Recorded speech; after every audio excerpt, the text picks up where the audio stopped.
Hi friends, எல்லோரும் எப்படி இருக்கீங்க? உங்களுக்கு இன்றைக்கி ஒரு சூப்பரான ஸ்டோரி நான் ரெடி பண்ணி வச்சுருக்கேன். சரி வாங்க, இன்னைக்கு என்ன ஸ்டோரின்னு பார்க்கலாம். 2 தவளை பற்றின குட்டி ஸ்டோரியோடு நான் வந்திருக்கேன். ஒரு ஊரில் கொஞ்சம் பக்கத்துலேயே ஒரு தெளிவான நீர் கிணறு இருந்துச்சு. அது பக்கத்துலேயே கொஞ்சம் அழுக்காக ஒரு சின்ன குட்டை இருந்துச்சு. இப்போது இங்கே 2 தவளைகள் வாழ்ந்து வந்தது. கிணத்துல ஒரே ஒரு தவளை தான் இருந்துச்சு. ஆனால் பக்கத்தில் இருந்த குட்டையில் நிறைய தவளைகள் இருந்தன. இங்கே நம்ம டோலு தவளை, அப்படியே கிணத்துல பாலு தவளை, இவங்க 2 நாளாக ஒரே ஆசை. டோலு தவளைக்கு அது இருந்த குட்டை ரொம்ப அழுக்காக இருக்குதுன்னு பிடிக்கல. அது கூட நண்பர்கள் கூட்டமாக இருந்தாங்க, அதுவும் பிடிக்கல. டோலுவால் தனியாக எதையும் செய்ய முடியலன்னு எப்போவுமே ஒரு வருத்தம் இருந்துக்கிட்டே இருந்துச்சு. பாலு தவளைக்கு அது ரொம்ப தனியாக இருக்கிறோம்னு ஒரே கவலை. வெளியே பார்த்தா வானம் தெரியல, இந்த கிணறு எப்போவுமே இருட்டாகவே இருக்குதுன்னு வருத்தப்பட்டுச்சு. இவங்க 2 பேருமே நம்ம இருக்கிற இடத்தை விட அது பக்கத்தில் இருக்கிற இடத்துக்கு போக ஆசைப்பட்டாங்க.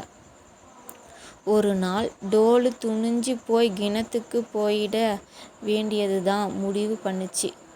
அந்த குட்டையை விட்டு நடந்து கிணத்து பக்கத்தில் போயிடுச்சு. அப்போது பாலு மெதுவாக வெளியே வந்து, எனக்கு குட்டையில் வாழணும் போல இருக்கு சொல்லுச்சு. இப்போது 2 பேருமே தங்களோட ஆசையை நிறைவேற்றிக்க கிளம்பிட்டாங்க. டோலு கிணத்துக்குள்ளே குதித்ததும் ஒரே இருட்டாக இருந்துச்சு.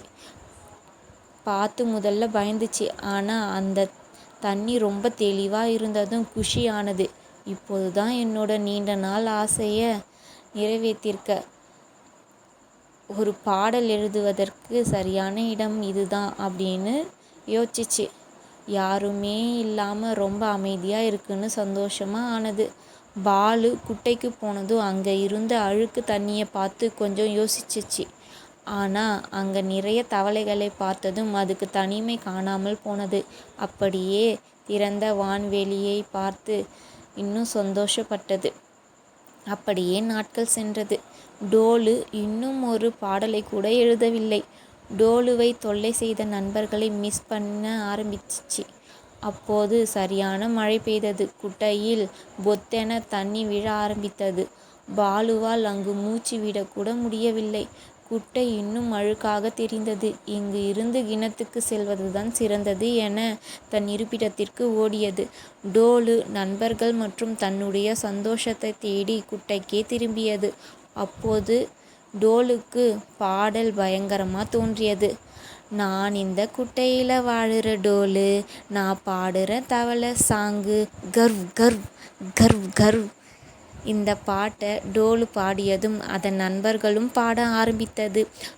அப்படியே சந்தோஷமாக குட்டையில் குதித்து துள்ளியது. பாலு தனது கிணத்துக்குள் குதித்ததும் தாராளமாக மூச்சுவிட்டது. இக்கரைக்கு அக்கறை பச்சை என்பதை உணர்ந்தது. ஆகையால் நண்பர்களே, உங்களுக்கு எதை பார்த்தாலும் நாம் ஏன் அங்கு இல்லை, நமக்கு ஏன் அவர்களைப் போல் கிடைக்கவில்லை என நீங்கள் எண்ணிக்கொண்டிருந்தால் அவர்களுக்கும் உங்களைப் போல் ஒரு ஏக்கம் இருக்கும் என்பதை மறந்து விடாதீர்கள். ஓகே ஃப்ரெண்ட்ஸ், இந்த ஸ்டோரி பிடிச்சிருந்தா லைக் பண்ணுங்கள், உங்களோட கருத்தை கமெண்ட் பண்ணுங்கள். நம்மளோட சேனலை சப்ஸ்கிரைப் பண்ணாதவங்க சப்ஸ்கிரைப் பண்ணிவிடுங்க. நாளைக்கு இன்னொரு சூப்பரான ஸ்டோரியோடு வரேன். பாய் பாய்.